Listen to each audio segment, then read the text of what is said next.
Friends, ఇవాళ నా స్టైల్లో బెండకాయ ఫ్రై చేస్తున్నాను. అంటే మా పిల్లలకి ఇష్టంగా చేస్తున్నాను. మీకు నచ్చితే ఇది ఫాలో అవ్వండి ఫ్రెండ్స్. Good morning. పెనంలో కొంచెం ఆయిల్ వేసుకోవాలి. తర్వాత కొంచెం 2 ఎండుమిరపకాయలు, 2 వెల్లుల్లిపాయలు వేసుకోవాలి. ఇలా వేసుకున్నాక వేయించుకోవాలి.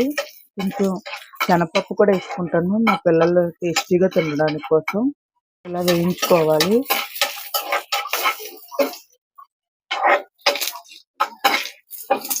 వేసుకున్నాక ఆనియన్స్ వేసుకోవాలి. ఇందులో ఆనియన్స్ వేసుకోవాలి. అంటే బెండకాయ ఫ్రైకి ఆనియన్స్ వేసుకుంటే చాలా బాగా వస్తాయి. బెండకాయలు ఫ్రై అవుతాయి. ఫస్ట్ ఆనియన్స్ వేసుకోవాలి. బాగా ఫ్రై అవ్వాలి. ఆనియన్స్ అన్నీ ఫ్రై అయ్యేవాలి. కొంచెం ఉప్పు వేసుకుంటే తొందరగా మగ్గిపోతాయి. కర్రీలో బెండకాయ ముక్కలు వేసుకోవాలి. బెండకాయ ముక్కలు వేసుకున్నాక ఫ్రై చేసుకోవాలి. ఇందులో కొంచెం కారం వేస్తాను. స్పైసీగా తింటారు పిల్లలు. కొద్దిగానే ఎక్కువ వేసుకోకూడదు. కొద్ది కారం వేసుకున్నాక కొంచెం మెంతాకు వేస్తాను. టేస్ట్గా ఉంటుంది ఫ్రై.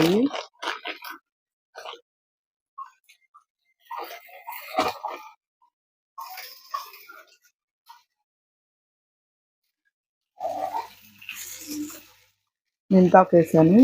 చూసారా ఫ్రెండ్స్, ఇలా కారము మెంతాకు వేసుకున్నాక ఫ్రై చేసుకోవాలి. ఇందులో చిన్న నిమ్మకాయ వేసాను. వేసుకోవడం వల్ల ఏమైందంటే ఇలాగ జిగురు లేకుండా అంటుకోకుండా ఉంది. చూసారా ఫ్రెండ్స్.